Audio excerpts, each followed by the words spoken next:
Well, hey everybody, it has been a little while since I have brought a new instrument to you or done a demo on one of the flutes or whistles we've made.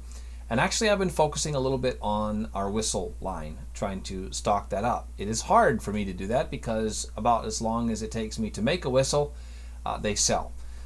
There are a lot of whistles out there and a lot of good quality penny whistles. And the great thing about penny whistles is generally they don't cost a lot of money. Now, if you get into some of the higher end low whistles, you can expect to spend quite a bit. But for example, I've got just a Clark D penny whistle here that I've had for a while, and it is, it was under 20 bucks, and not my absolute favorite whistle, but it just shows you can get a Celtic whistle in just a lot of different places. One of the things you can't get a lot of are whistles in exotic scales. And that may be because not a lot of people are looking for them, but if you like the exotic scales of some of our flutes, but you don't like playing either transverse flute or Kenna style end blown flutes, then the whistle line might be good for you. So what I have here today is an Arabian scale, which is a double minor scale. The Arabian scale flutes are probably our top two best-selling models in transverse or whistle. I have made some Arabian penny whistles in a high D or a high C. This is an alto whistle, and it is in G4. So that is the G above middle C in that alto range. It is nice. It's made from half-inch pipe. It's polished up with a shine.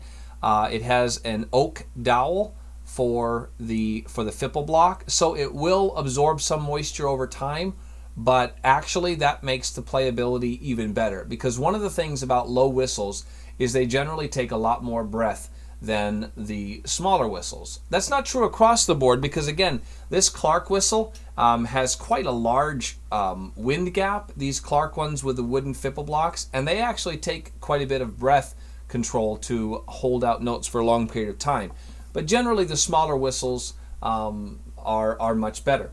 The alto and low whistles across the board generally take a decent amount of air. So while this one is, we've done the best we can so that it doesn't take a tremendous amount of air. Actually, if this expands a little bit with moisture and it narrows that windway just a little bit, it actually makes it easier to play the more you play.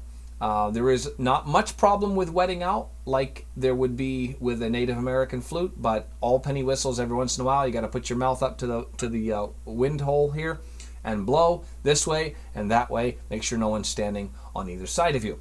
So again, this is in the Arabian scale or a double minor scale, which means that this lowest note here, if this whistle is in the key of G, this next to the last note is a G sharp, so it's only one semitone above, so it's quite close to the end of the flute. The next note up is a B major or a B natural, so that's a whole what is that? So we got G A, yeah, so it's two semitones above the G sharp, and so it's a little bit of a distance. Now I found that, like with most of our Arabian scales, you just keep your the ring finger of your right hand on the flute whistle and allow your pinky to play. So that's why it's created with a little bit of an offset, so that it makes it easy for you to get with your pinky. Let me give you an idea of the scale with this flute. I'm just going to adjust the mouthpiece here because I was working on it. So okay, let me give you an idea of the scale.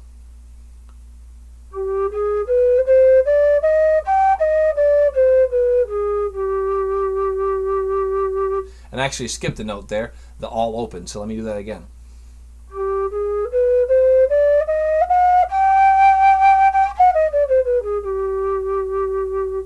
So 2 octaves. This actually can get 2 octaves plus a couple of notes. And then there are some notes into the 3rd octave with overblowing and things, but you can count on, like with most whistles, 2 octaves just with overblowing. So here's the 1st octave.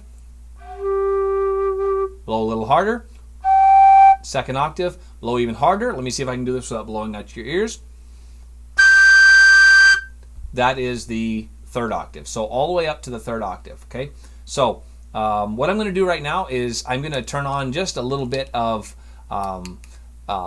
post-editing reverb, because one of my favorite ways to play whistles is to find an area with some natural echo. Since I'm in my office and there's no natural echo in here, I'm going to use some reverb. Plus, when you're recording, this is the sound that I like. So this is the Alto G whistle in the double minor or the Arabian scale. I hope you enjoy it.